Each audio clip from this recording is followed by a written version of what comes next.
मेरे प्रिय बच्चे, तुम में खास बात यह है कि तुम्हारे भीतर करुणा का सागर बसा हुआ है। तुम्हारे भीतर प्रेम का एक पूरा जाल बिछा हुआ है। वह सकारात्मक जाल, जिस जाल में आने के बाद हर कोई केवल तुम्हारे ही साथ रहना चाहेगा। अभूतपूर्व प्रेम करने के इच्छुक रहे हो तुम, और यदि कोई मनुष्य प्रेम की परिभाषा से ही लिप्त होता है तो मैं उसके जीवन में ऐसे अवसर अवश्य भेजता हूँ जहाँ वह बेझिझक प्रेम कर सके। तुम्हारे भी जीवन में मेरे प्रिय बच्चे, ऐसे अवसरों की एक लड़ी लगा दूंगा मैं, जहाँ तुम अपनी इच्छा से स्वतंत्रता पूर्वक रोमांचित होकर प्रेम कर सकोगे। याद करो वह समय जब तुम अकेलेपन की त्रासदी झेल झेल कर थक चुके थे, जब तुम यह नहीं समझ पाते थे कि तुम भविष्य में कैसे रहोगे। याद करो वह पल जब तुम्हें कोई राह नहीं दिख रही थी। याद करो उस पल को जब तुम्हें लगा कि तुम इस संसार के सबसे कमजोर मनुष्य हो। लेकिन क्या हुआ? कुछ क्षणों के बाद तुम्हारे मनोभाव में कैसा परिवर्तन हुआ? क्या तुम इसे महसूस कर पाए? क्या तुम महसूस कर पाए कि तुम्हारे हृदय के भाव कैसे बदलते गए? कैसे वह मनुष्य जो अपनी अपनी निराशा के स्वप्न देख रहा था, जो अपनी निराशा के विचार बुन रहा था, कैसे अचानक उसके जीवन काल में परिवर्तन हो गया। कैसे अचानक उसकी सोच बदल गई। कैसे नकारात्मकता अचानक से सकारात्मक मोड़ ले लिया। मेरे प्रिय, यह तुम्हारे कर्मों का ही परिणाम है, जो तुम दुख में आने के बाद भी सदैव सुख की राह पर निकल पड़े हो। तुम्हें निराशा की अनुभूति होती है। तुम्हें लगता है कि तुम्हारा दमन किया जा रहा है, तुम्हें दबाया जा रहा है। लेकिन क्या इस संसार में कोई उसे दबा सकता है जो कभी दबना ही ना चाहे? क्या इस संसार में कोई उसे पराजित कर सकता है जो कभी जीतना ही ना चाहे? मेरे प्रिय, जो ना जीत की चाह रखता है, ना हार का गम रखता है, उसे कोई हरा नहीं सकता।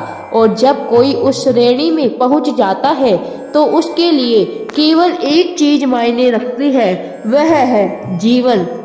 मनुष्य को लगता है कि संसार का एकमात्र सत्य मृत्यु है, लेकिन इस विचारधारा में कमी है। मेरे प्रिय, वास्तव में इस संसार में कुछ भी मरा हुआ है ही नहीं। इस संसार में मृत्यु है ही नहीं। वास्तव में जो है वह है जीवन। जीवन ही इस संसार का एकमात्र सत्य है, क्योंकि कभी भी कुछ भी इस संसार में मरता ही नहीं, केवल अपने रूप का परिवर्तन करता है। फिर चाहे वह परिस्थिति हो, फिर चाहे वह मनुष्य हो, फिर चाहे वह भाव हो या कोई निर्जीव वस्तु हो, इस संसार में कुछ भी समाप्त नहीं होता। जो है इसी संसार का है, इसलिए जो यहाँ से लिया गया वह यहीं पर लौटाना पड़ता है। जो यहाँ दिया गया वह बदले में वापस मिलता है। यदि तुम नफरत की भाव से लोगों को देखोगे तो भला तुम्हारे जीवन में प्रेम कैसे आएगा? यदि तुम लोगों को हीन भावना की नज़र से देखोगे तो तुम्हारे लिए उच्च भावना कोई कैसे रख पाएगा? यदि तुम्हारे भीतर दूसरों को लेकर निराशा, कुंठा, उदासीनता की भावना है तो कोई तुम्हें देखकर प्रसन्नचित्त कैसे हो सकता है? मेरे प्रिय बच्चे, लेकिन मुझे गर्व इस बात का है कि तुम ऐसे नहीं हो। तुमने सदा ही अपने भीतर सुधार करने की गुंजाइश रखी है। यदि तुमसे भूल भी हुई तो तुमने उसको सुधार करने का प्रयास किया है। तुमने अपनी गलतियों से सीखने का कार्य किया है, न केवल अपनी गलतियों से बल्कि उन सभी लोगों की गलतियों से जिनसे तुम्हारा सरोकार हुआ है। तुम दूसरों की गलतियों से सीखते हो। मेरे प्रिय, यही कारण है कि तुम्हें आगे बढ़ने से कोई रोक नहीं सकता। जो व्यक्ति आगे बढ़ना ही नहीं चाहता हो उसे कोई पीछे नहीं धकेल सकता, और जो व्यक्ति सदैव आगे बढ़ने की चाहत रखता हो उसे ही केवल पीछे धकेला जा सकता है। मेरी बात की गहराई को समझना। जो मैं तुमसे कह रहा हूँ यह तार्किक सांकेतिक बात है। इन संकेतों का अर्थ समझना ही तुम्हारे जीवन का रहस्य समझना है। मेरे प्रिय, तुम इस संसार में जीतने के लिए आए हो, हारने के लिए नहीं। लेकिन जब तुम कभी किसी को हराने की भावना अपने मन में ले आते हो, यह वही क्षण होता है जब तुम अपनी ही हार निश्चित कर लेते हो, क्योंकि तुम जो इस संसार में बांटते हो वह लौट कर तुम तक अवश्य आता है। जब तुम दूसरों के जीवन में हार देखना चाहते हो तो तुम्हारे जीवन में अंततः हार ही आ जाती है।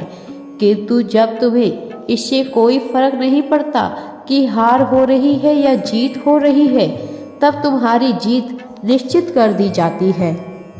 क्या तुमने अपने अतीत की ओर गौर से झांक के देखा है? क्या तुमने मूल्यांकन किया है अपने जीवन का? यदि तुम अपने जीवन का मूल्यांकन करोगे तो यह जान पाओगे कि बचपन से लेकर अब तक तुमने अपने जीवन में कितना सुधार किया है, कैसे अपनी गलतियों से सीख कर आज तुम इस श्रेणी में आ पाए हो कि आध्यात्म के राह में इतने आगे आ चुके हो, कैसे अपनी ही भूलों से, अपनी ही गलतियों से सीख कर तुम जीवन के बागडोर को अपने हाथों में पकड़ ली हो।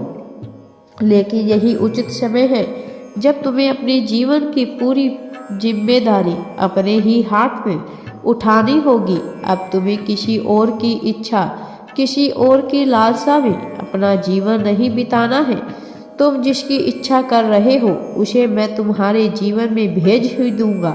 तुम जिसे अपनाना चाहते हो मैं तुम्हारे जीवन में उसे भेज ही दूंगा।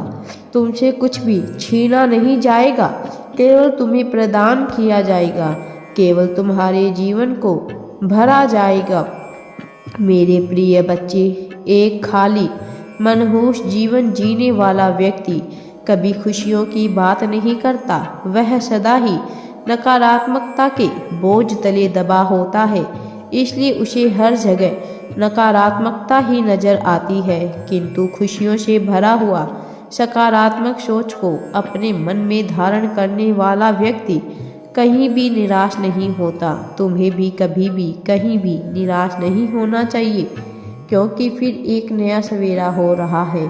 फिर सूरज अपने चरम पर पहुंचने वाला है।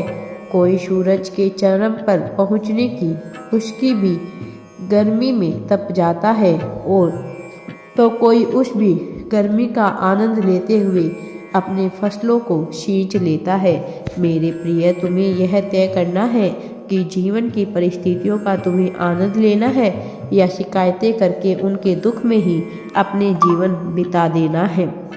राधे राधे जी। वीडियो पसंद आए तो लाइक, शेयर एंड चैनल को सब्सक्राइब जरूर करें।